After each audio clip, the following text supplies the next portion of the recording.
जय हिंद दोस्तों।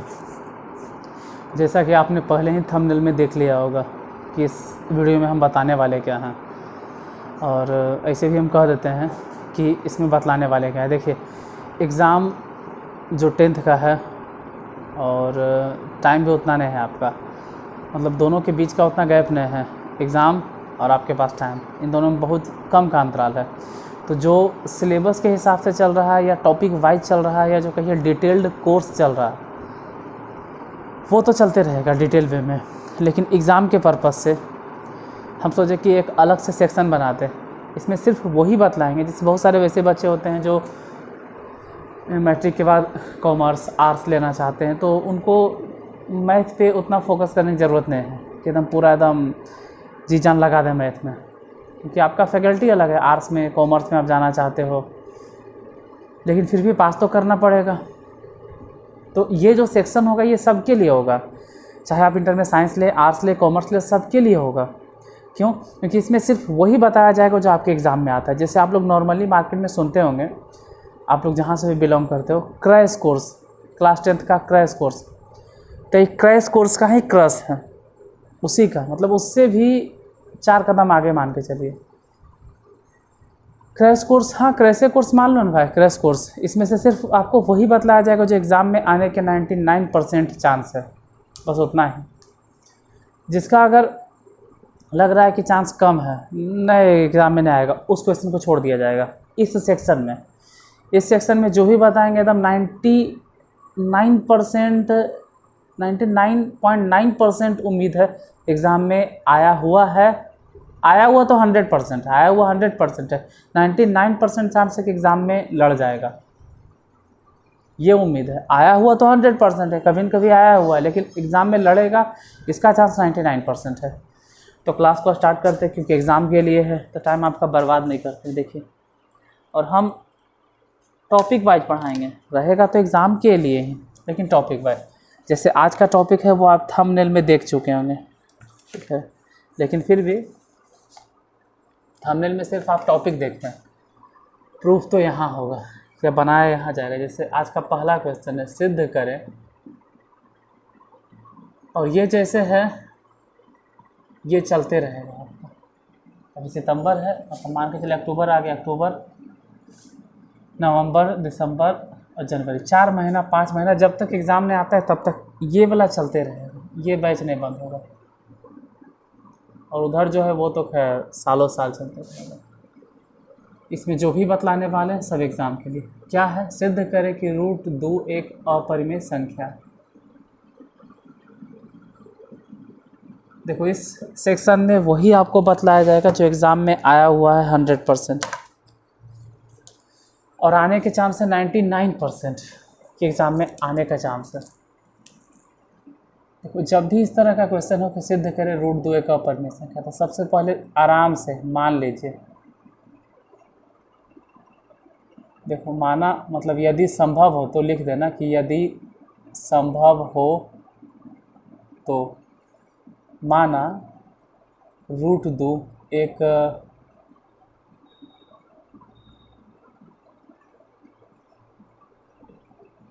परिमेय संख्या है। इतना मानना होगा आपको, पहला स्टेप ये लिख लिए। अब अगर ये परिमेय संख्या है तो परिमेय संख्या को हम लोग लिखते हैं P/Q के रूप में, जहाँ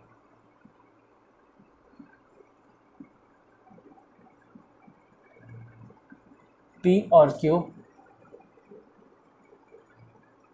सह अभाज्य है। सह अभाज्य का मतलब है P और Q किसी से नहीं कटेगा, अगर कटेगा भी तो सिर्फ एक से, बस। सहअभाज्य का मतलब समझा देते हैं। जैसे देखिए, अगर हम कहें 16/20 तो ये दोनों सहअभाज्य नहीं है। क्यों? ये दोनों कट जाता है, 4 चक्के 16, 4 5 20, यानी चरका में 20 भी आता है और चरका में 16 भी आता है, तो सहअभाज्य नहीं। जैसे 20 बटा मान लेते 15, तो भी हम बोलेंगे सहअभाज्य नहीं। अब एक क्लास में हम ये बता देंगे सहअभाज्य संख्याएं क्या क्या होती हैं। फिलहाल अभी तो हम बता ही रहे हैं सहअभाज्य। सहअभाज्य के मतलब है कि वैसा दो नंबर्स जो किसी एक ही संख्या से नहीं कटे, जैसे 15 5 से कट गया, 5 तिया 15 और 5 के 20, इस सहअभाज्य नहीं है। सहअभाज्य कौन होता है? जैसे 13/20, ये नहीं कटेगा। 13 किसी से नहीं कटता है, 20 कटता भी है 4 से 5 से। तो मान लो 20, अगर पचका में 20 आता है तो पचका में फिर 13 नहीं आता है, चरका में 20 आता है, चरका में 13 नहीं आता, ये सब चीज़। तो एक छोटा सा टॉपिक हम ये भी बना देंगे, मतलब छोटा छोटा कैटेगरी करके हम आपको वीडियो प्रोवाइड करवा देंगे। फिलहाल अभी मुद्दा ये पी और क्यू सहअभाज्य, ठीक है। अब क्या करना है? √2 में क्यू गुना कर देना है। इधर क्या बच गया? पी, क्यू गुना हो गया। अब क्या करना है? तो अब याद रखना है कि रूट ख़त्म करने के लिए दोनों ओर वर्ग कर देंगे। दोनों ओर वर्ग करने पर, वर्ग करने मतलब √2 गुने क्यू है, इसका स्क्वायर कर दो, इधर पी के स्क्वायर कर दो। इधर रूट और स्क्वायर कैंसिल हो गया, सिर्फ 2 बचा और गुने में क्यू स्क्वायर बराबर में पी स्क्वायर। इसका मतलब समझना है। देखो यहाँ पे एक चीज़ और बोलना था, पी और क्यू पूर्णांक है, पी और क्यू पूर्णांक, वो पहले ही लिख देते आप, पी और क्यू पूर्णांक है, इसको पहले लिख दीजिए, उसको बाद में लिख दीजिए। यहाँ इसका ये मतलब होता है कि 2 से पी स्क्वायर कट जाएगा और क्यू स्क्वायर से भी कट जाएगा। तो क्यू स्क्वायर तो खैर हम खुद नहीं जानते है क्या, कि पूर्णांक है, तो सिर्फ लिखेंगे कि 2 पी स्क्वायर को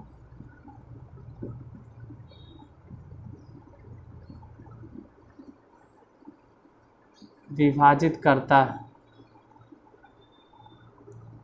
अगर 2 पी स्क्वायर को विभाजित करता है तो 2 पी को भी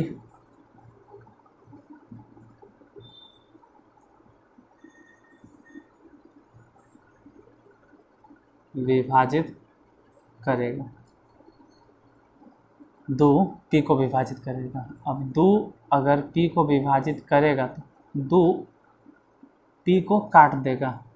इसका मतलब है कि 2 का में पी आता है, तो का कर पढ़ेंगे तो पी जरूर आएगा। 2 का 2 दूने 4, 2 तिया 6, कभी न कभी पी आएगा। पी कोई पूर्णांक होगा, हो सकता है 16 रहे, हो सकता है 20 रहे, पी माने हो सकता है 10 रहे, तो कुछ भी रहे। तो 2 गुने, जैसे अगर पी मान लो 10 है तो 2 गुने 5 लिखेंगे। पी कोई पूर्णांक ही नहीं होगा, यहाँ लिखल है कि पी तथा क्यू पूर्णांक है। मान लो कि पी 20 है तो 2 गुने 10 होगा, तो 2 गुने 5 या 2 गुने 10 कुछ हो सकता है। तो लिख दिए हैं कि जहाँ पे के क्या है, जहाँ के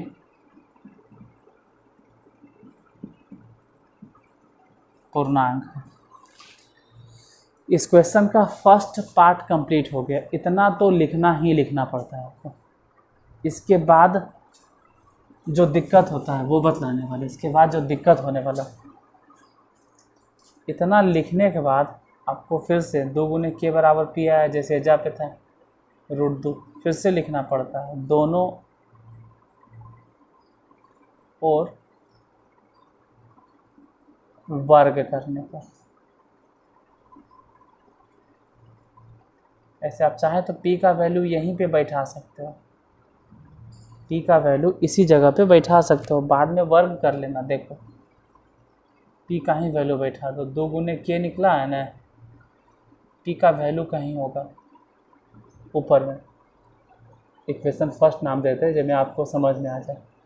पी का वैल्यू कितना है? √2 और गुने में क्यू, यहीं से समझ लीजिए।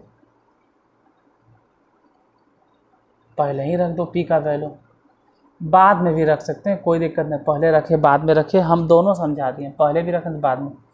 मान लीजिए कि बाद में ही हमको रखना है तो ठीक है, पहले वर्गे कर दो, दोनों ओर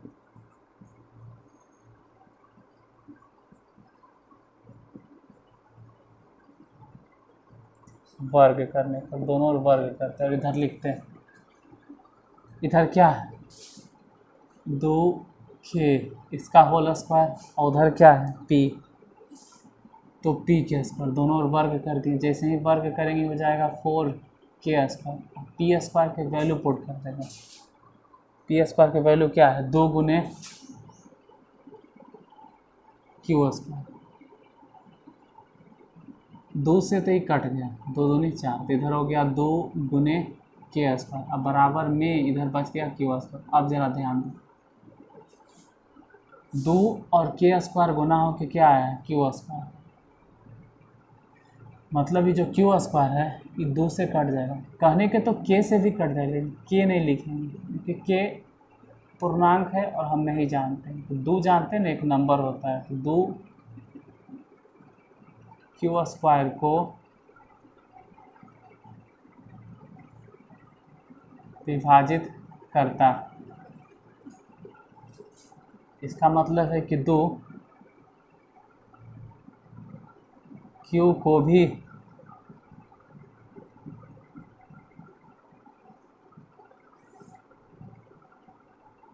विभाजित करेगा।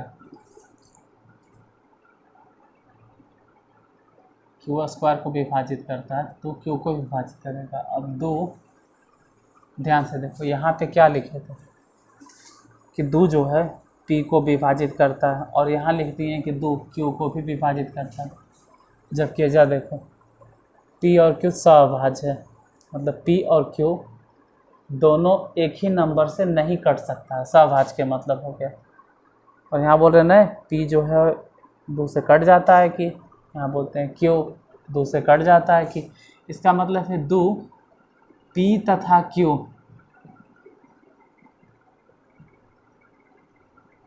दोनों को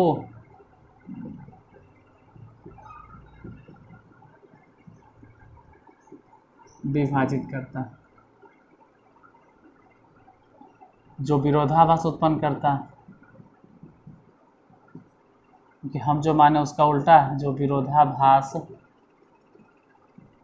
उत्पन्न करता है। अतः ये लास्ट वाला थोड़ा याद रखना पड़ता है। अतः हमारा मानना, क्योंकि लिखने के लिए आना चाहता है, हमारा मानना गलत है। कि क्या गलत है भाई, √2 एक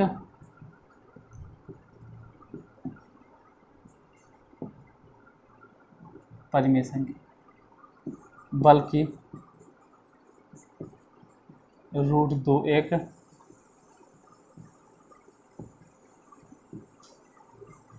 अपरिमेय संख्या है। हो गया साबित।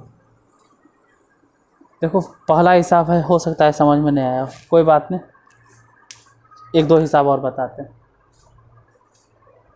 इसमें कैलकुलेशन नहीं है, कैलकुलेशन होता है तो आप लोग समझने पे पूरा जोर देते हैं, लेकिन यहाँ जितना जोर देते हैं उससे भी ज़्यादा जोर देना होता है। ये नहीं समझे, इसको दोबारा देख लीजिएगा। हम इसके बाद नेक्स्ट क्वेश्चन बताते हैं। √2 था, अब √2 हटा देते हैं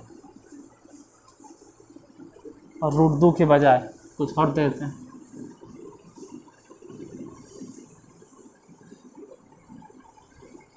देखो यार ये एग्ज़ाम के लिए, और बाकी जो सिलेबस चल रहा है आपका जो डिटेल में, वो तो चलते रहेगा, वो जैसे चल रहा है वो चलते रहेगा, वो नहीं बंद होगा। √2 के अलावा क्वेश्चन अगर बात करें, जैसे मान लेते हैं कि √3 है, अब इसको सिद्ध कीजिए, तो तरीका सेम है, बदलेगा नहीं। फिर वही पहले स्टेप में करना है कि यदि संभव हो तो माना √3 एक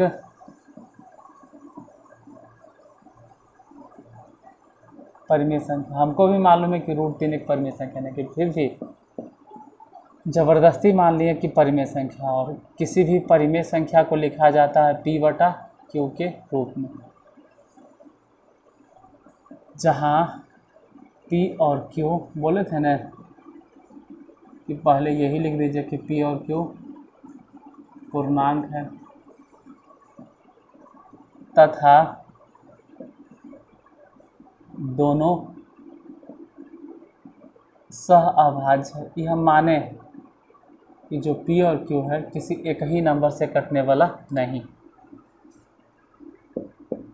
ठीक है, तो √3 में Q को गुना कर देगा, इधर बच गया क्या P, यही करना होता है।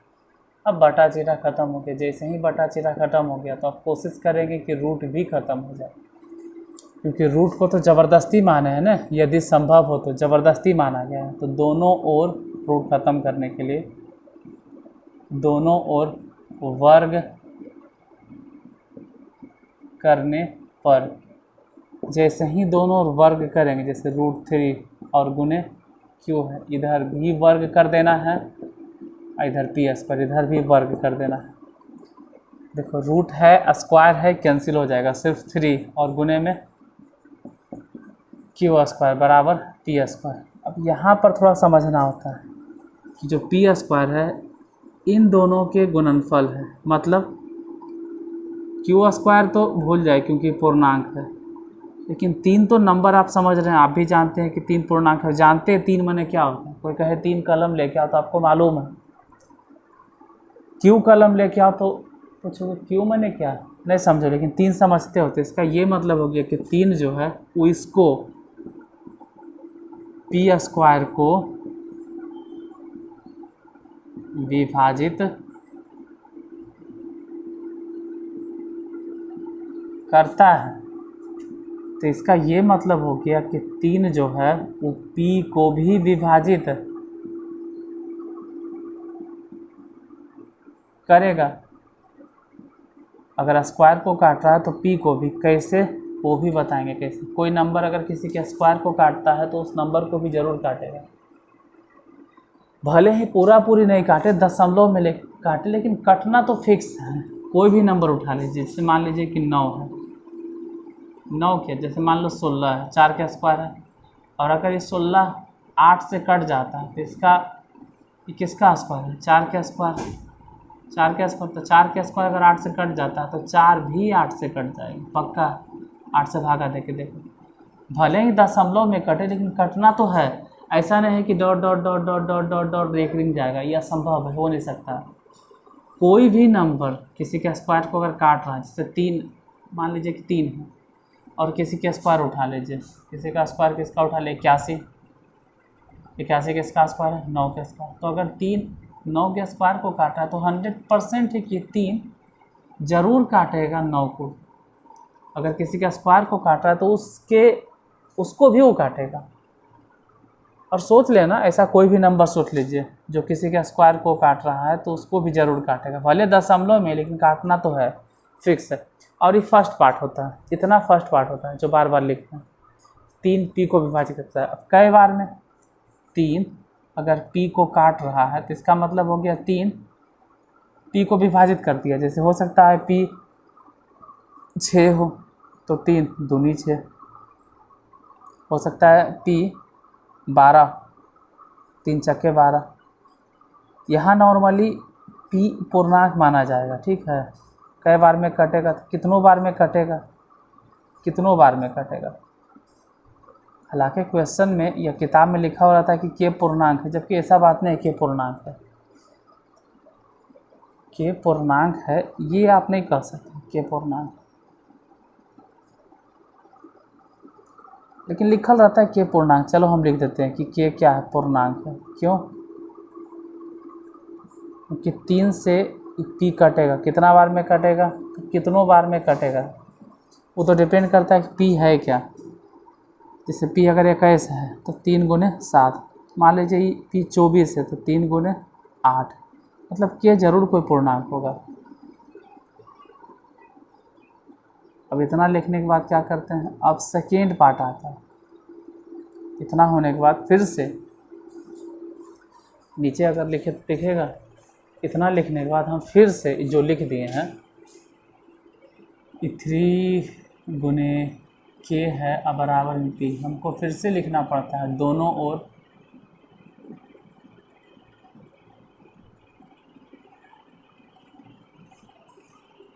वर्ग करने। अब जब दोनों ओर वर्ग करेंगे तो 3 के स्क्वायर 9 और ये हो जाएगा के स्क्वायर, इधर हो जाएगा पी स्क्वायर। अभी हो गया 9 इंटू के स्क्वायर। आप पी स्क्वायर का वैल्यू पुट करेंगे, क्यों? क्योंकि पी के जानकारी मिल गया है कि पी जो है वो 3 से कट जाता है। पहला पार्ट हो गया पूरा, क्यू के जानकारी हासिल करना। तो पी स्क्वायर के जगह पे इसको बैठा देंगे 3 गुने क्यू स्क्वायर, 3 गुने क्यू स्क्वायर, 3 से कट जाएगा, 3 3 9, यहाँ से हो गया 3 इंटू के स्क्वायर बराबर में क्यू स्क्वायर। 3 फिर से पूर्णांक, के स्क्वायर को भूल जाइए, तो 3 जो है वो क्यू स्क्वायर को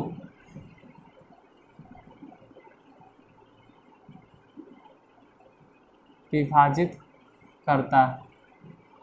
अगर 3 क्यू स्क्वायर को विभाजित करता है तो 3 क्यू को भी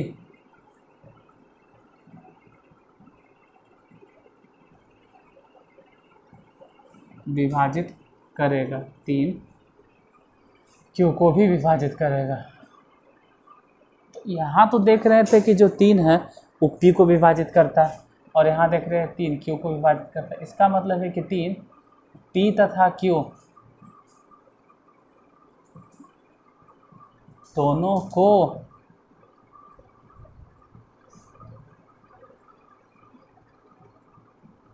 विभाजित करता है। तो मामले गड़बड़ा गया। हम तो बोले थे कि पी तथा क्यू सह अभाज्य, कहीं लिखे थे, अगर बोर्ड पर देखोगे तो दोनों सह अभाज्य, मतलब दोनों किसी एक ही नंबर से नहीं कटेगा। और यहाँ पी तथा क्यू दोनों के दोनों 3 से कट गया, तो कह सकते हैं कि जो विरोधाभास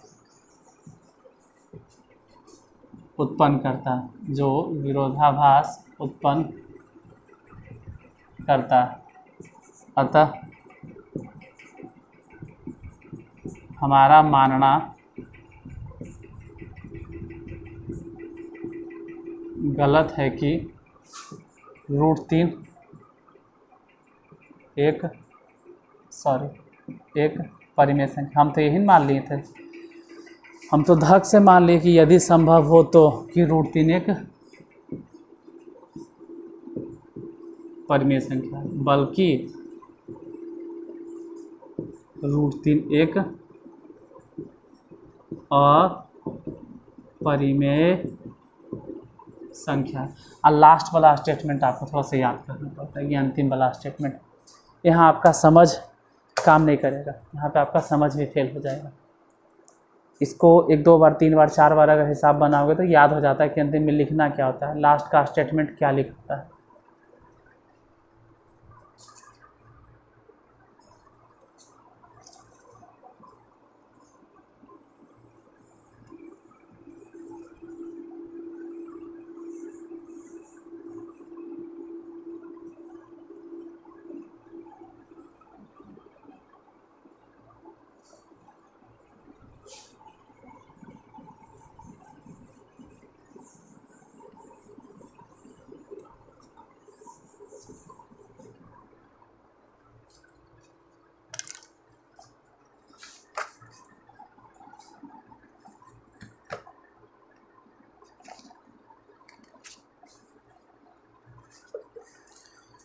एक क्वेश्चन और देखते हैं। सिद्ध करें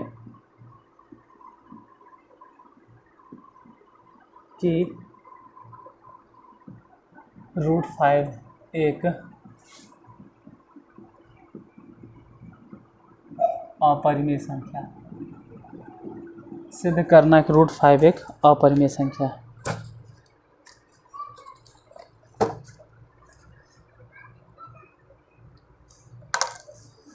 देखो फिर वही कहानी, यदि संभव हो तो मान लेना कि √5 एक अपरिमेय लिख रहे थे, √5 एक परिमेय संख्या है। और जब ये परिमेय संख्या है, ये है, तो हम जानते हैं कि परिमेय संख्या को P बटा Q के रूप में लिखा जाता है। लिख दिए, जहाँ P और Q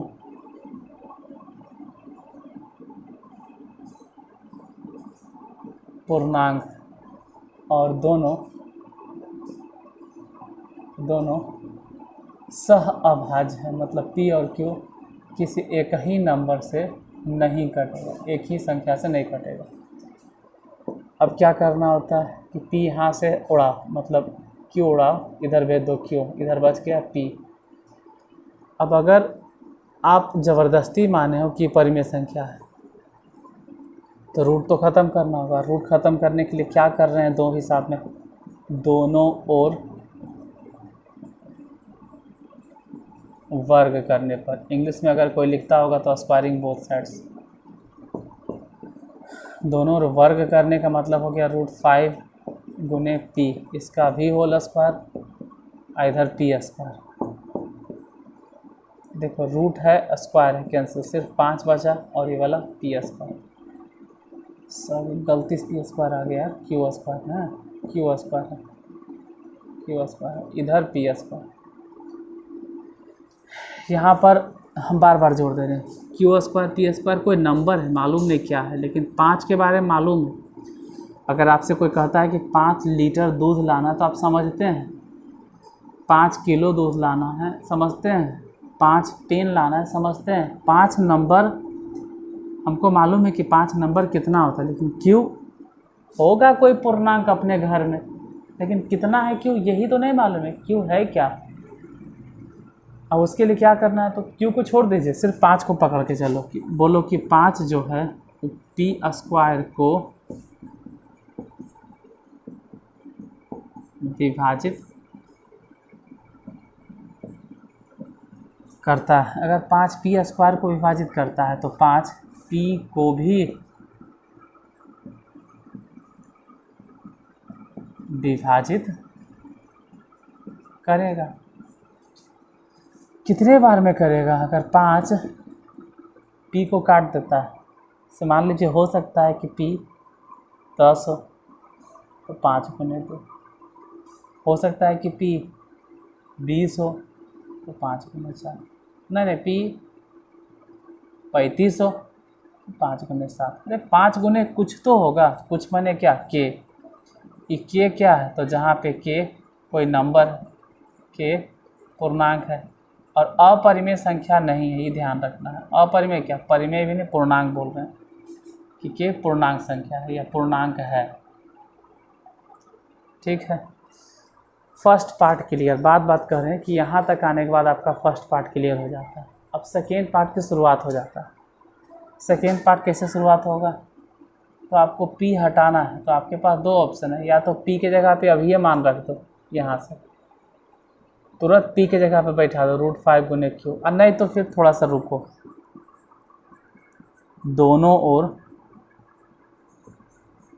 वर्ग करने पर, फिर से दोनों ओर अगर वर्ग करोगे तो √5 इंटू के, इसका भी स्क्वायर हो जाएगा, इधर पी के भी स्क्वायर। अब जैसे ही पी स्क्वायर होगा तो अब यहाँ से मान नहीं बैठाना, अब यहाँ से आ जाओ, पी स्क्वायर माने कितना, 5 इंटू क्यू स्क्वायर, तो 5 इंटू क्यू स्क्वायर। आई तो 5 के स्क्वायर हो गया 25 और के स्क्वायर, देखो 5 से वाला कट जाएगा, 5 × 5 = 25, तो 5 गुने के स्क्वायर, इधर बच गया क्यू स्क्वायर। हम बोले थे ना कि के स्क्वायर हो सकता है कोई पूर्णांक हो, लेकिन हमको मालूम नहीं कि है क्या, लेकिन 5 जो नंबर है इसके बारे में जानते थे, लिखेंगे 5 क्यू स्क्वायर को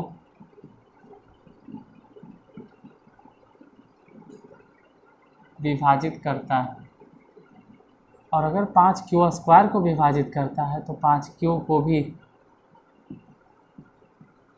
विभाजित करेगा।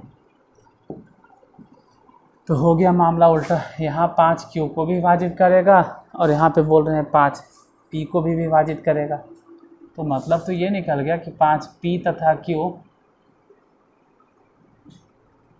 दोनों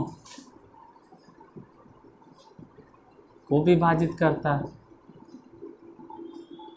दोनों को विभाजित करता है।